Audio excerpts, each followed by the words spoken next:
and probably a couple hundred students that participated. Now, fast forward to today, we have all 5 elementary schools participating. Boy, and this is coming up on the 24th, and close to 400 students all in. And then just as an aside, just prior to this meeting, I met with the UIL elementary coordinators, and the competition is heating up. So Ms. Tamez, watch out. They're all after you. They're all after BTW. At that time, we didn't have an EMS team competing in 2022, and with Mr. Truehill's blessing, we fired one up. In the last 2 years, our EMS UIL academic team went from competition to just 8 events, and with their support on the campus, we're now up to competing in 19 events. And you may remember the 8th grade team took first place at the district meet last year. We're also hosting here in Elgin the UIL middle school academic meet with Hutto, Bastrop, and Manor. So we are fired up. At EHS, the participation, we didn't have a high school UIL academic team that was competing. Last year, for the last 2 years, we've just had maybe just a couple of events and a handful of coaches. And this year, Dr. Nolan at EHS, with Ms. Staples' support and blessing and just firing everybody up. Last report I saw, there was 19 events, I think close to 100 kids at the high school. And so we are just thrilled for the high school UIL academic team to take shape, and they're going to be competing this spring. And, it's like not every student, wants to perform on a stage or maybe be a pro basketball player or be on the softball team. So I love that UIL Academics gives our students a chance to plug in and be highlighted for the strengths that they have in a different way. So it's such a great event. All right, next up is fine arts. All right, so here are some stats to indicate the growth and involvement as well as the opportunities for student voice and to serve beyond the classroom. To illustrate strategic action 1.4.1, the fine arts enrollment at EIS is 731, and I think there's just 430 students there. So that shows you that these are not unique students, but so many of the EIS students are taking more than one fine arts course. So that's over 100% in program enrollment. At EMS, the fine arts program enrollment is 998, again, above what is at EMS. So we've got not 100% of the kids taking a fine arts class, but a big majority are, and many times taking 2.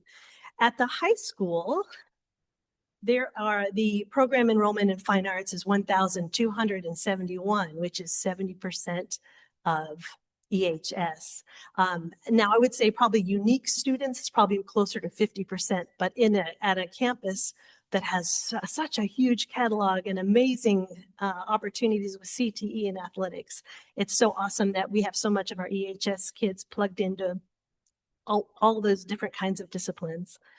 For strategic action 1.4.2, increasing opportunities for student voice, we've added 3 new programs in our department: mariachi, tech theater, and also jazz band, and 1 additional club at EMS led by Assistant Principal Jorge Badillo with Ballet Folklorico, which we're so excited about. We've expanded the offerings to our students in the depth and the breadth of both individual and group performance and competition opportunities. And y'all have been witness to that at all the board meetings with the recognitions and accolades. They're getting to expand both individually in their own competitions, solo competitions, and as a group. And for strategic action 1.4.3, our fine arts students go above and beyond to give back and serve our Elgin community by volunteering to curate and create the public art shows, performances, and community parades and district events like Convocation, painting school campus, and downtown business windows during the holiday season. You'll see them volunteering their time to participate in business and city events and openings and performances and projects with the residents in the Rehabilitation Center and Nursing Home here in Elgin. This mariachi and the art at EMS combined forces to go over to the right next door. So that was really special.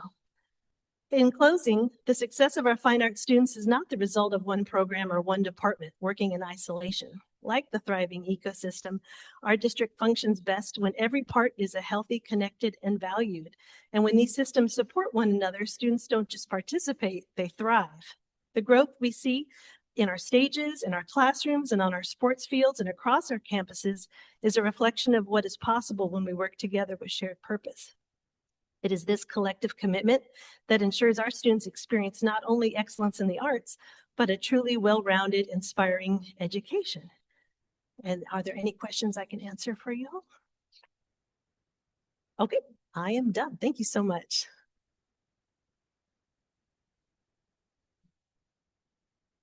Thank you, Allison and Jens. So now I'm going to talk a little bit about attendance. So during the first semester of the 25-26 school year, we saw a 0.13% year-over-year increase in district-wide attendance. Now, while modest, this increase is meaningful and reflects intentional, system-wide efforts to engage families earlier and more consistently. A key strategy supporting this growth is our targeted digital attendance campaign, which I'm going to talk to you a little bit about, which we're just rolling out. It uses real-time attendance data to drive timely communication with parents. So it's called School Status Attend. So as of December, we're partnering with School Status Attend to assist with our attendance improvement efforts.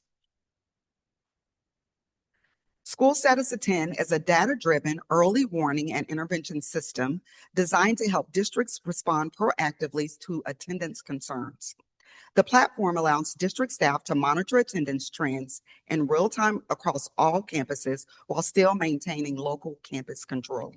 This ensures that attendance interventions are consistent, that they're equitable and aligned across the district rather than reactive or fragmented. So, how Attend works. Attend tracks full day absences and automatically queues required notices and interventions based on attendance thresholds.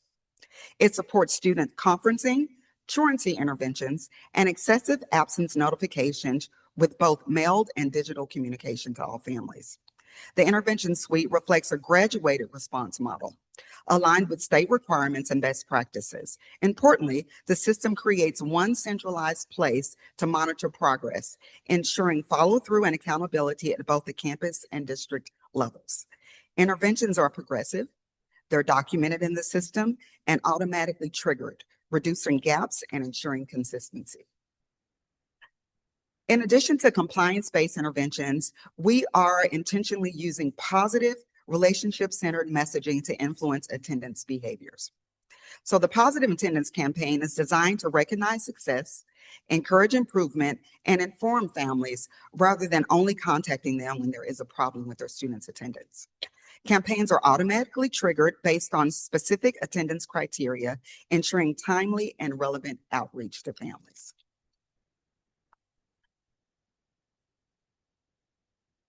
So the campaign communication follows three-step communication flow. First, a message is triggered based on attendance data. Then families receive a short, friendly email or text in English and or Spanish. And a grade level specific newsletter provides practical strategies to support attendance. So it's positive. It's in front of before the attendance gets to be an issue. Families with both email and mobile numbers receive communication through both channels, maximizing reach and engagement. So those are some examples of some of the letters and correspondence that goes out. So there is a monthly campaign schedule. So attendance campaigns for us, and we've developed this since we're just now rolling it out, they'll be deployed monthly from January through May to ensure sustained engagement rather than one-time outreach. Multiple campaigns are used throughout the year to address attendance from different angles, including K-3 early attendance messaging. And this is where we know that early outreach for K-3 attendance is important. There is 95 attendance rate recognition. We'll be sending out communications to families whose students have 95% attendance or above. Beat the average, so there'll be specific outreach sent out to families whose absences exceed the average for that grade band. Attendance improvement, so there'll be recognition for students whose attendance has improved. And then curbing chronic absenteeism. There'll be early interventions for chronic absence. Each campaign targets a specific attendance profile that, based on the research, is supposed to be effective. It allows us to tailor messaging instead of using a one-size-fits-all approach. Campaigns are intentionally sequenced to reinforce positive habits, to acknowledge improvement, address early signs of chronic absenteeism before patterns become entrenched. This consistent cadence supports our strategic goal of increasing average daily attendance while strengthening family-school partnerships.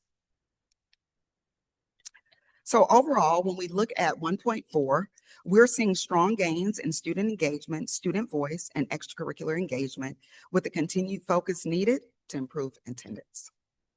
Any questions about that piece before we move on? Thank you. All right, at this time, I will introduce Ms. Kim Motley to come up and talk to you some about student wellness and what we're doing here in the district.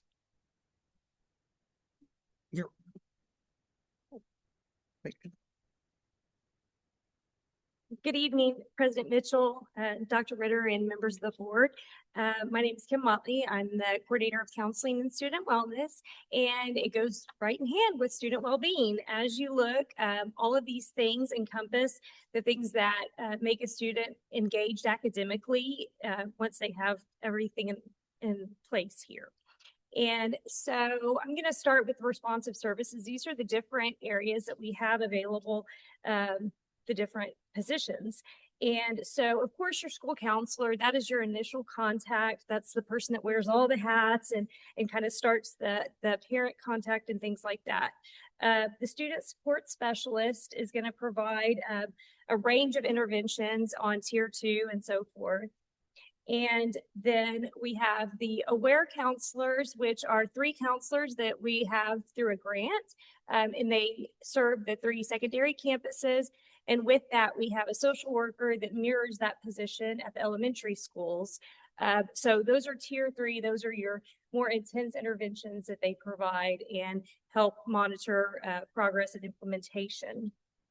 Then we have the MHAT specialist. That is your mental health awareness training. We have a grant for that. And so we're very fortunate to have Dr. Lofton. She's amazing. So she's been doing all the training for the mental health first aid, but she also does self-care coaching for parents and staff. So it's really great when we have staff that need assistance or parents, she'll work outside her hours and do whatever she can to help.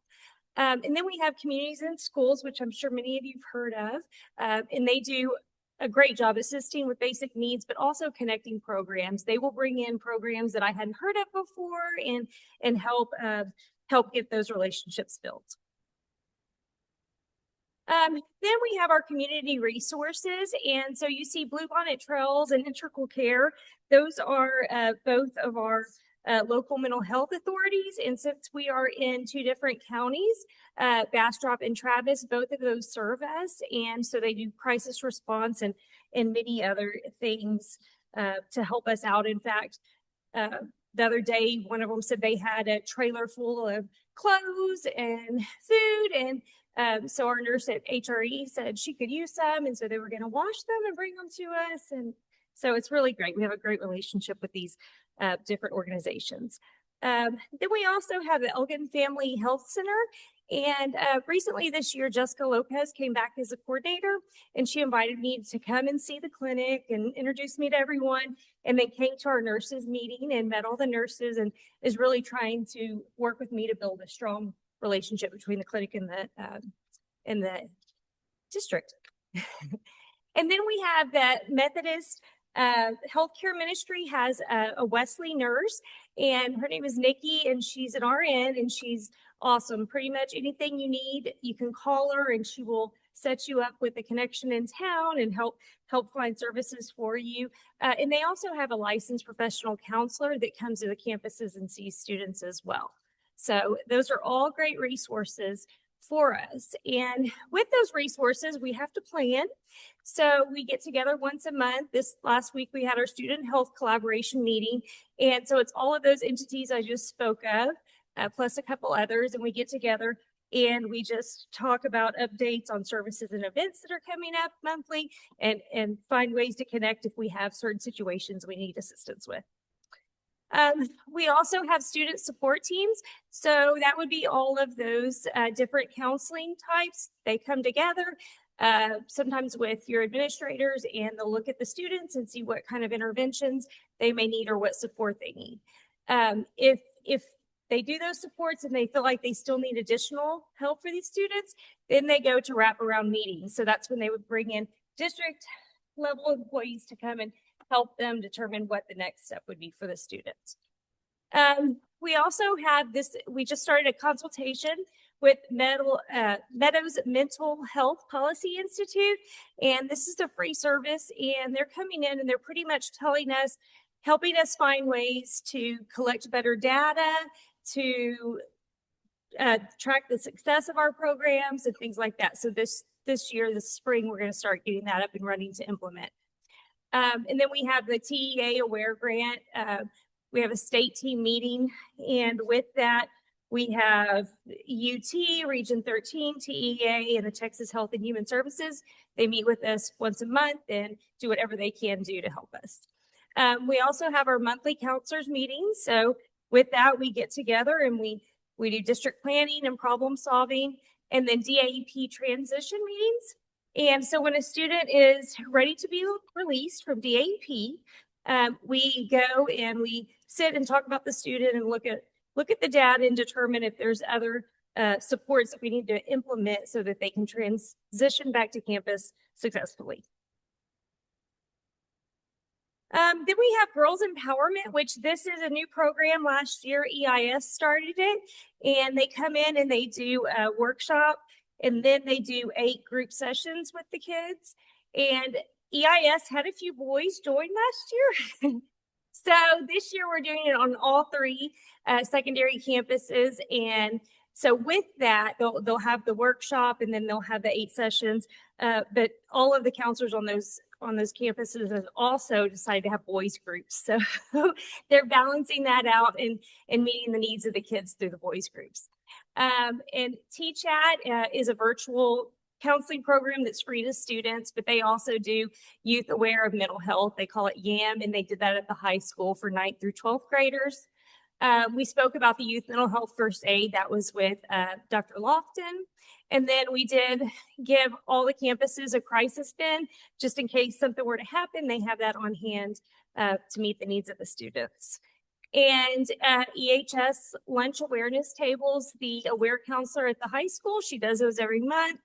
And so this next month is dating violence awareness.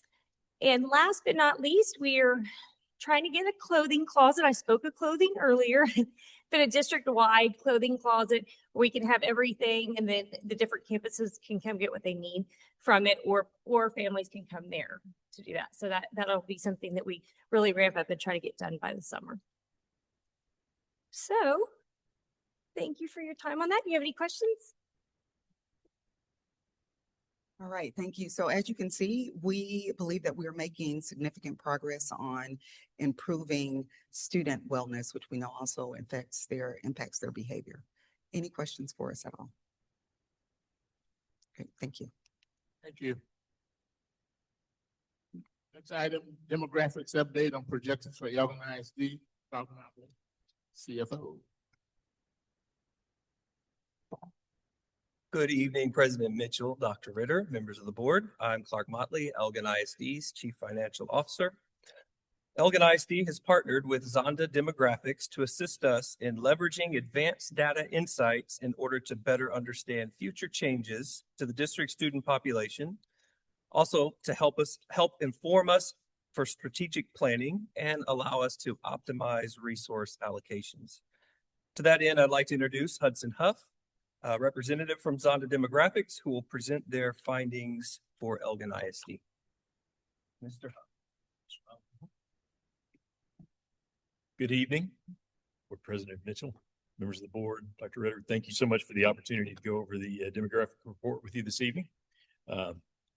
So we'll just briefly talk about just a few specific things whenever we go through talking about housing activity and those kind of things. We do kind of want to touch on economic conditions. We have seen a little bit of softness in the overall economy, a little uptick in unemployment. We will continue to kind of monitor what's happening with the economic picture to kind of see if there is any impact related to what that does in the housing sector and how that could potentially impact the district as we kind of move forward. But this will be something that we continue to monitor. again, we kind of want to evaluate what's happening with the economy as well as the housing sector as to what's happening specifically in the district. So what I would say is we will see that closings and starts, and you'll see here in another slide how those are very tightly connected. So again, over the last several years, there's been some upticks related to production, related to starts, as well as some challenges with logistics. But those have started to come in alignment. And so you can definitely see now that builders are trying to align the starts and closings as tightly as possible. You can see that in the top graph. We all are also just evaluating what's happening with the various different markets within the state of Texas. And again, you'll see we do still continue to see outperforming in sectors like in areas like San Antonio.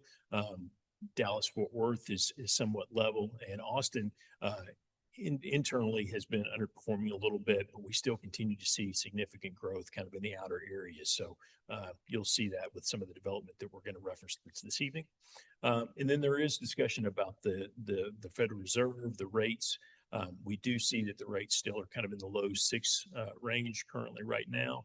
And what I would say is when we are evaluating what's happening in the new housing sector, many of the larger builders are able to offer discounted rates that are far below what the market rates are currently at that 6%. So when we do hear potentially cuts and changes that may be happening with the Federal Reserve, that may have a little bit of an impact, but we still see that a lot of the larger developments are still offering a much more attractive interest rate. And that's why we continue to see a little bit more activity related to new housing markets as opposed to the existing housing market. Again, this just points to where we're at with starts and closings.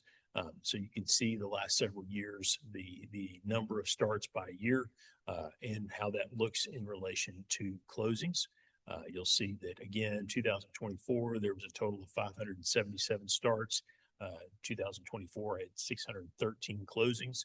This year, going through the third quarter, we had 427 starts, 445 closings. So again, seeing that tight connection between those two.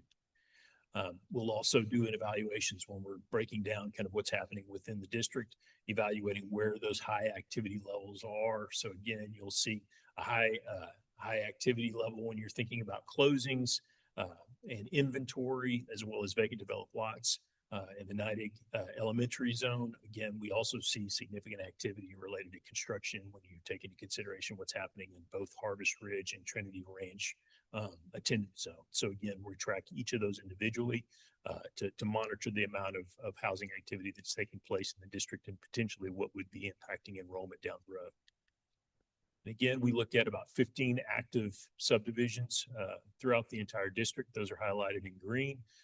We do see about overall 200 homes that are under construction.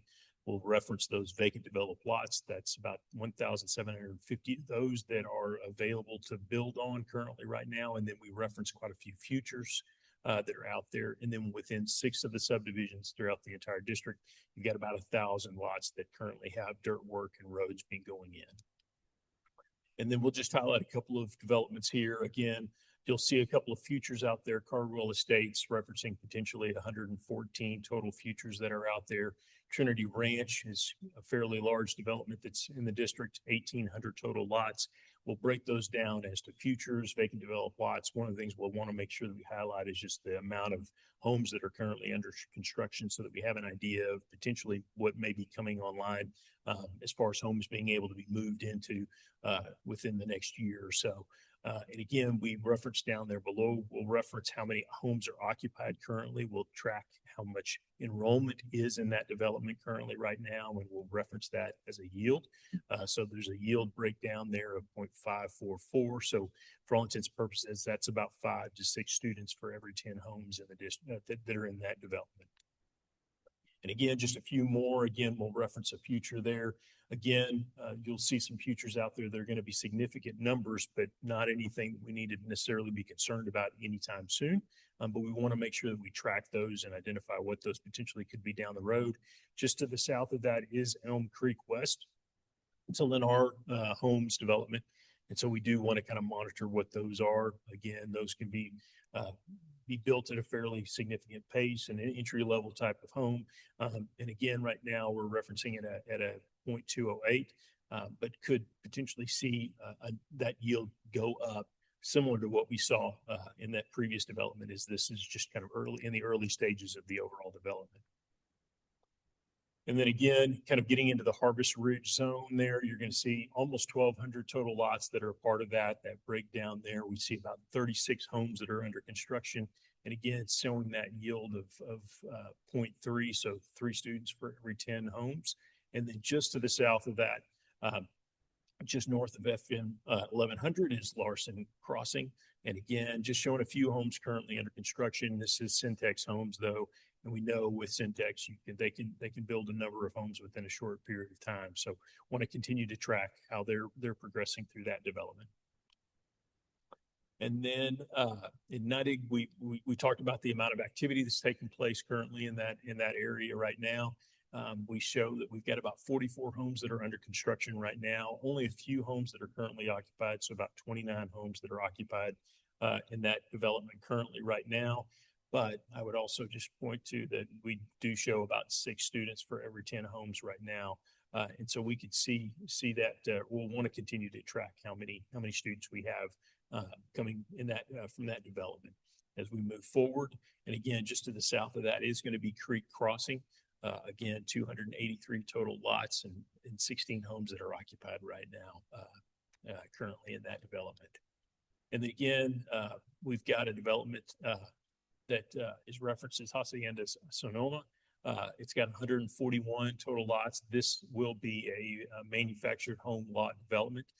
So we'll want to track that development. There is a future development there that is also has a significant number of potential futures that we will want to kind of monitor the progress and pace of the first development to make sure we have a better understanding of potentially how many homes and how many families may be coming into that area in the near future.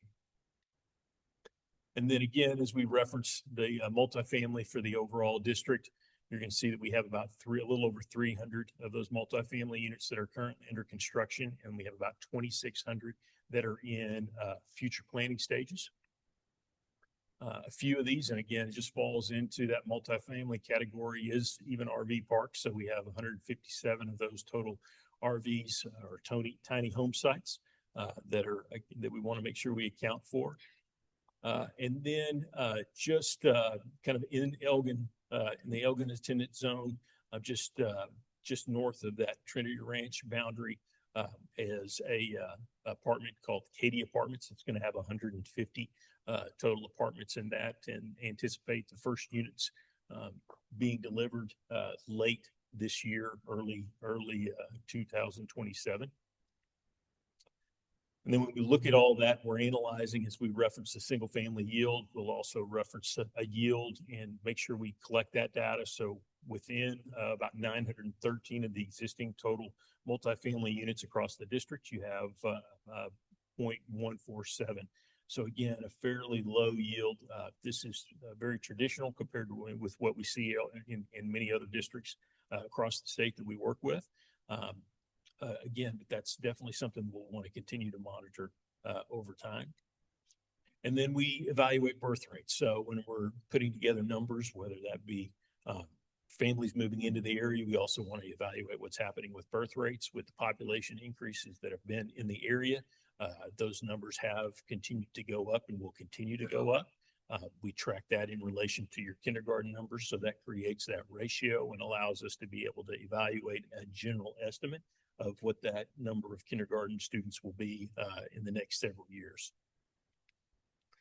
And then we'll track really kind of enrollment patterns for the last several years. That gives us an idea of the overall amount of growth that you've seen. It'll also help us track kind of where your larger grade groups are. And so we have an understanding of what that potentially could be and what kind of impact that would have for the next several years. And then down below that is our cohort. So we're going to evaluate how much growth is taking place from one grade group to the next. And as long as that's a positive and just about across the board in most grade levels in Elgin ISD, that's all positive and above one, showing how much growth is taking place. So we're going to continue to kind of monitor that as we move forward. And then we take all of that information into account. And so that helps us be able to build the enrollment models that we forecast related to the next several years. And so you can see in that far right column what we would anticipate related to our current forecast for next year being a growth of about 286 students, approximately 4.56% growth. By the numbers that are there, we're well on our way with what we had from the beginning of the year up to halfway through. So we would continue to see that pace continue, and again could be somewhere in that 6 to 7.5% range over the next several years. And again, that's going to be dependent on what we see happen with the housing market and the pace of activity that takes place over the next several years. And then we'll evaluate what that means for each of those individual campuses as to what that anticipated breakdown by zone that we showed, as well as those grade groups, how that ties into each of the elementary, intermediate, middle, and high school campuses across the district related to that enrollment, and compare that to the capacity that you have within the district to be able to allow you to kind of see where there could be some challenges in the future. So overall, when you look at the big picture of things for the district, you've seen about 1,632 additional students from where you were about 5 years ago. Specifically, had a little over 300 students this year.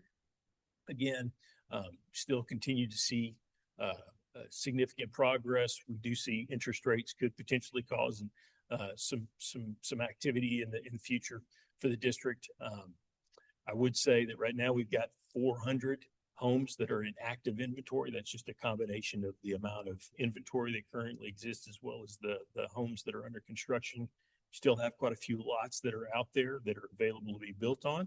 And then we know we've got several thousand of future lots that we need to make sure we keep on our radar and continue to monitor as that moves forward. So when we think about long-term enrollment for the district, 5 years out, which again is not that far off when you really think about all the things we have to account for related to planning and putting those things in place, we could potentially have about 8,450 students in the district.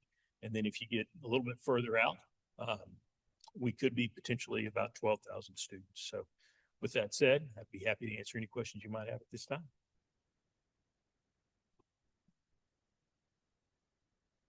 Questions, board members? Thank you, sir. A lot of information. Thank you very much. Next item, update on construction projects, including the 2021 and 2024 bonds, the rain and land, Executive Director of Capital Projects. Good evening, President Mitchell, trustees, Dr. Ritter, again, Randy Lang, Executive Director of Capital Projects. We've heard a lot about growth tonight, so I'm excited to give you a status update on our active construction projects and how we're working to manage that growth. Starting with the 2021 bond, this is one of the largest projects really that we have remaining as we work to really wind down some of the projects. We'll still see some work going on the 21 bond for a little while, but the number of projects that we release on the 21 bond is really coming to a close. And we'll talk about that as we go through tonight's presentation. But the transportation project is coming along nicely. These photos are approximately 10 days old. So at this point, all of the metal panels work is completed on that building. On the interior, the drywall is complete. They've begun priming the walls this week. Concrete on the site paving has been completed. They've got a little bit of asphalt work to be done, but the site paving, if you drive past that site on FM 1100, you can see the driveway now coming all the way up to FM 1100, all the way to the back. The parking lot is now complete. So really excited about that. Interior, they're setting HVAC and electrical equipment. The HVAC units are mounted in the ceiling and they're installing electrical switchgear. So things are really beginning to come together. It's obviously, as you can see, it's not a large building, so things are moving very quickly. Contractors anticipating being done somewhere around spring break with the building. The last two bullet points there are really the things that'll set the completion date for this project. The continued coordination for the FM 1100 expansion. And that relates to some of the developments that we just saw discussed in the previous presentation, Briarwood, and some of those Triada, some of those other folks along FM 1100. And of course, TxDOT plays a big part in that. And then continued coordination for wastewater connection. That's also related to our neighbors there at Triada. We need those folks to be able to get the green light to get back to work from Travis County so they can complete their infrastructure so that then we in turn can tie into that. So those two things will really hinge, our completion date rather hinges on those two things getting completed. So all in all, we're moving well on the site, but we've got a few things off site that we're working to coordinate. Priority maintenance projects, we did get some work completed over the holiday break. There on the left, you can see flooring at the high school entry has been fully replaced. There was a small area that was kind of a holdout for a while. We were doing some water mitigation on the windows. We got that taken care of, and now that entry is all complete. As well as at Neidig Elementary, the flooring was completed there. So both those campuses have got some new flooring. A lot of the flooring at Neidig was replaced interior. So if you get by there, that's got a new fresh look. A lot of those tiles over the past several years had really started coming up. So it's really helping our maintenance and custodial crew in addition to just a much nicer appearance. In addition to the replacement of the hand sinks throughout Neidig Elementary at all the restrooms there in that middle photo. So I know the staff and the students there certainly are appreciative of that. We do have one faulty new sink, faulty from the manufacturer. They're going to come back and replace that. But otherwise, that project went pretty well during Christmas break. Upcoming projects that were recently board approved. We've got contracts executed for HVAC upgrades here in administration building, as well as Elgin Elementary HVAC and electrical upgrades. That's phase 3 at Elgin Elementary. That'll be starting next summer tentatively, but we're already talking to them. We've done site visits with the contractor, involved the campus administration. If we can sneak in there earlier, we have a wing empty. We may try to get a jump on that project and accelerate that schedule a little bit.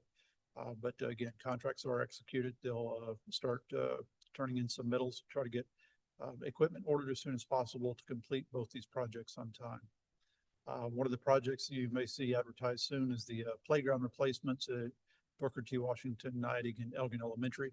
That solicitation will go out later this week. We anticipate that coming back to the board for approval in February. So we're excited about bringing some new playground equipment to those 3 campuses that have some aging equipment outside. Hopefully by the time kiddos come back next fall, they'll have new playscapes out there at those 3 elementaries. One of the projects here at the old stadium, we're just beginning to evaluate with our engineers is some upgrades to the bleachers and potentially some ADA access as well on what we call the home side, or the larger side of these bleachers here. So we'll evaluate that for spring and summer work, as well as roof replacement at the technology building. 2024 bond, Legacy Oak Middle School. This is right now the largest project that we have released. That project is really moving quickly. Each week we go out there, there's just a lot more work going. So for such a large construction site, those folks are really just working miracles out there. On the site, a lot of the site utilities are in now. You can see light pole basin, fire hydrant. It doesn't look exciting necessarily, but it's just impressive, all the underground work across that site that is already in place. On the very back side, the athletic field and the track, the cement stabilization is complete on that. The dozers and the athletic field, the area there that they've just worked to get that in place. That's just been really impressive. And then certainly the CMU walls that are going vertical on that project so early has been great. To see those folks just really keeping the schedule has been impressive. So right now we've got there in the smaller gym. In this photo, you see the masonry wall sections, but on the other gym we'll be starting soon as well. And then on the very north side of the property, we'll have Blue Bonnet Electric beginning to put in permanent power. So on all areas of this site, we've got some construction going on. And then very soon, I'll send a small interesting update about our legacy oak tree on the backside of the property. We had some work done on that tree recently, so we learned some interesting information about that I'll share with you via a separate report. But altogether, interesting project there and a lot of great activity. Athletic improvements back on the other side of the district. This project, we are nearing completion. It is behind schedule, but work is moving along favorably. Tennis courts and lights have been installed. They're working on the fencing and nets for the tennis courts this week. And we'll see turf going down this week. All of the stone is down on both baseball and softball. They did what's called a string test today. That's just basically making sure everything is perfectly level before they start laying turf. So we anticipate turf to be laid this week, starting on softball. The softball starts about a week earlier than baseball, and we've asked them to complete that first. So we'll see that material going down this week. A lot of things happening this week. Press boxes are scheduled to be here later this week. Bleachers and canopies later this week. Scoreboard installation has been pushed out a little bit closer to the 27th. And then overall, we are seeing a completion date scheduled for later this month. So I've been in close coordination with Coach Anderson about what this means for our teams and for practices and all those sorts of things. So in-house, we're fully aware of the implications of the dates and the schedule and what this means for our folks. And we're working to get this date pulled back every opportunity we get. We're in constant contact with our contractor daily, on the phone with them and getting daily reports from them. So doing everything we can to reel this in. Yes, sir.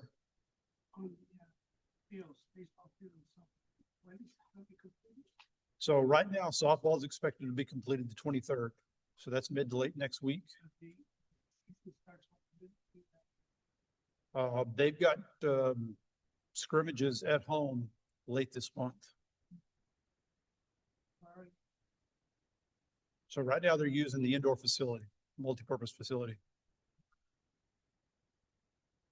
I would have to defer to Coach Anderson. So right now, softball had tryouts starting last Friday, and then UL allows baseball tryouts to start this Friday.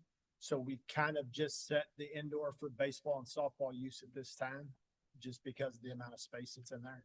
So luckily the weather's been nice. Soccer and those things, we haven't had too much of a conflict, but right now they're just able to practice it.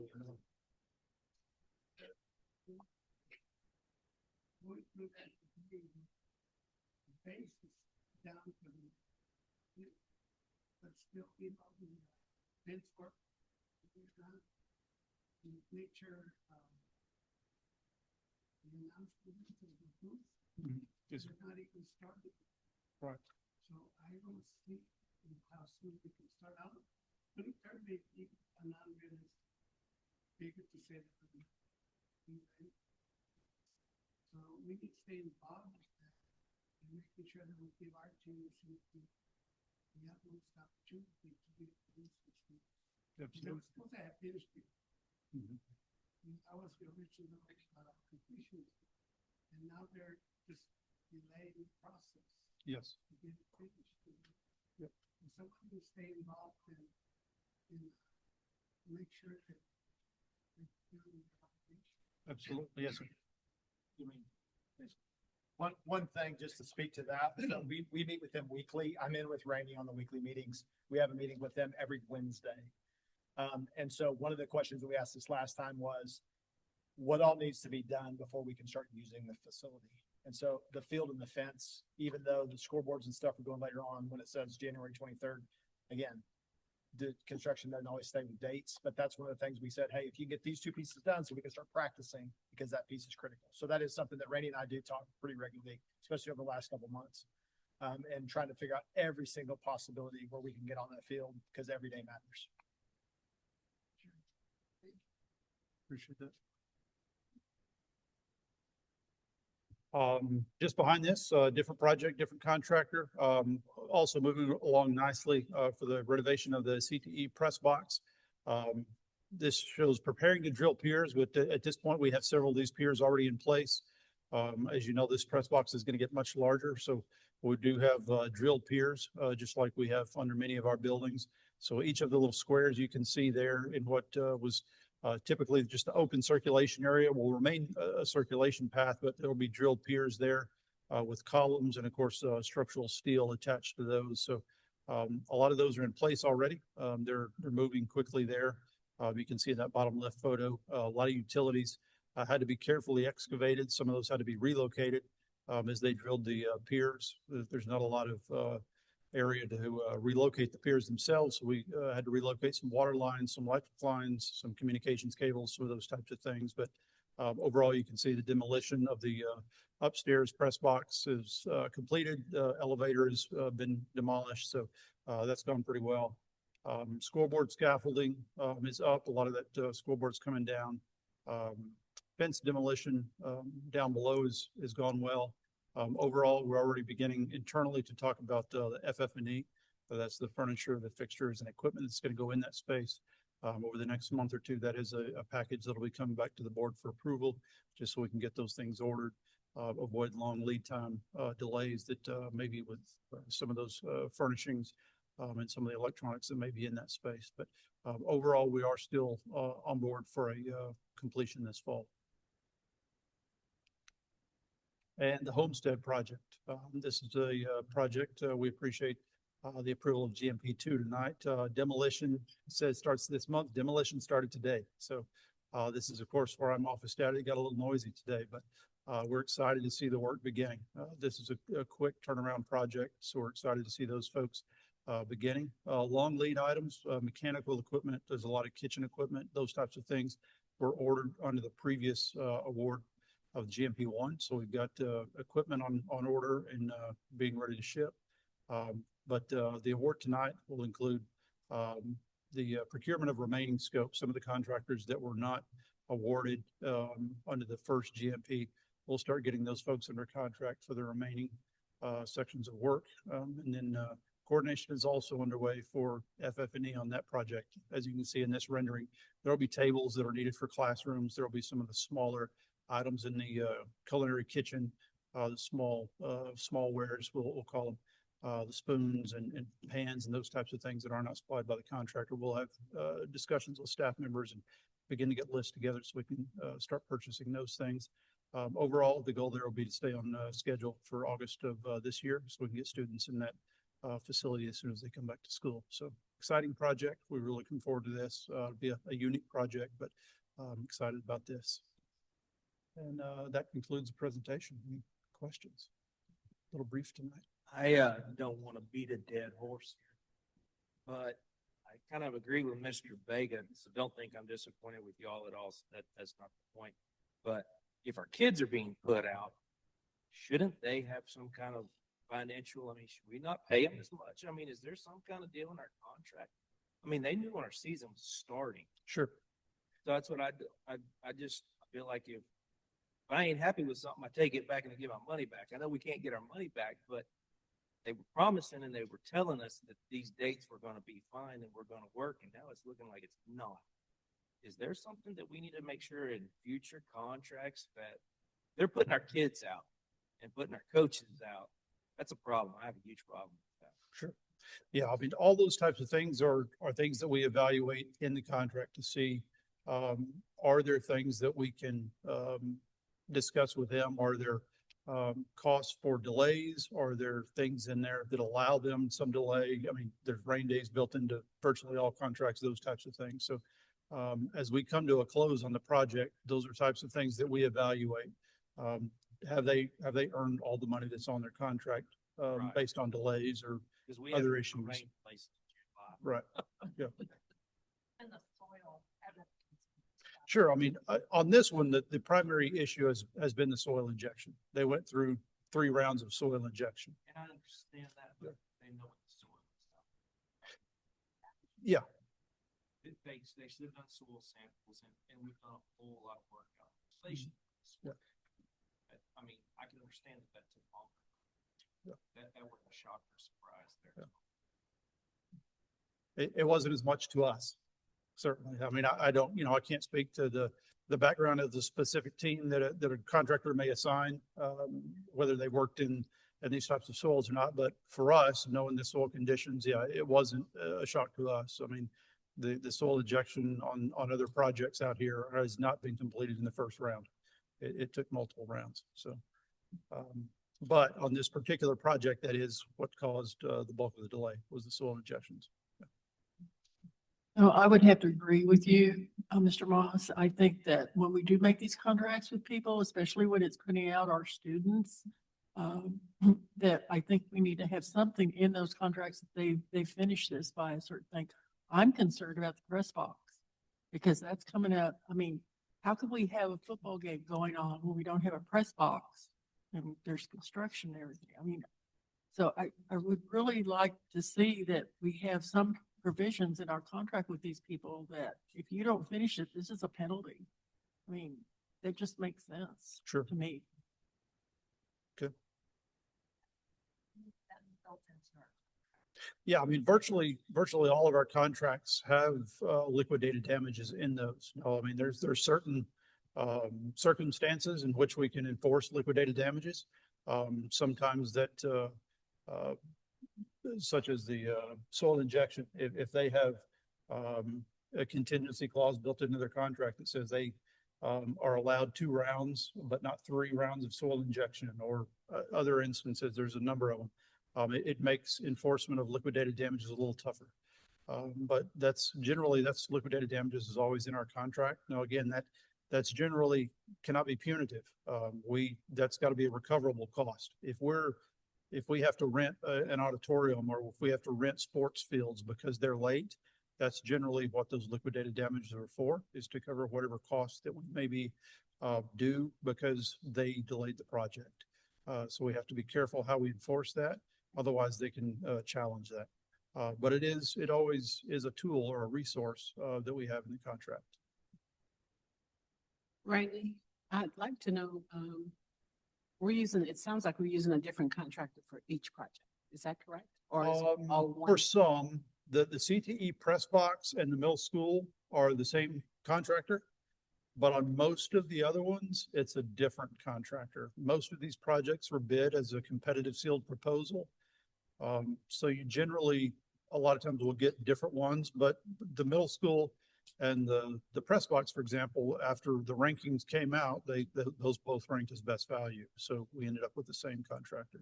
Okay. But yes, ma'am, in most cases, all of our projects right now, for the most part, have different contractors. Okay. Thank you. Any other questions? Thank you. Thank you, sir.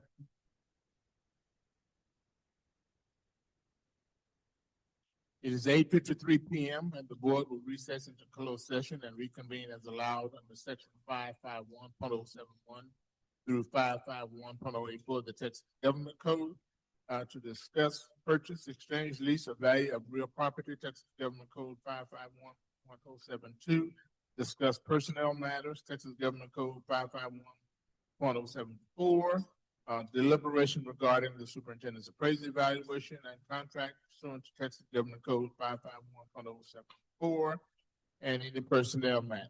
Should any final action, final decision, or final vote be required in the opinion of the school board with regard to any matter considered in such closed executive session or meeting, then the final action, final decision, or vote shall be either an open meeting covered by notice upon reconvening of the public meeting or the subsequent public meeting of the school board upon notice thereof. The school board shall. Okay.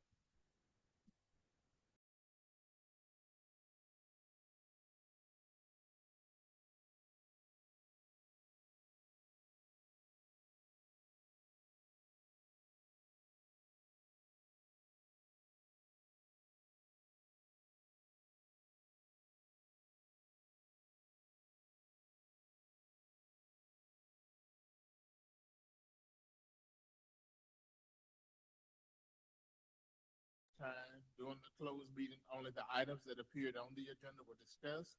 No final action, no final decision or vote was taken during the closed meeting. This time I move to approve the superintendent's appraisal evaluation contract as discussed in closed session. Second, Second. motion by Mitchell, second by Mr. Moss. Any questions? All in favor of said motion, respond by aye. Aye. Any opposers? Motion passes 7-0. Thank you. All right, motion to adjourn. I suppose. Motion by Mr. Moss, second by Mrs. Reese. All in favor, respond by aye. It is 12:20 a.m. We are adjourned.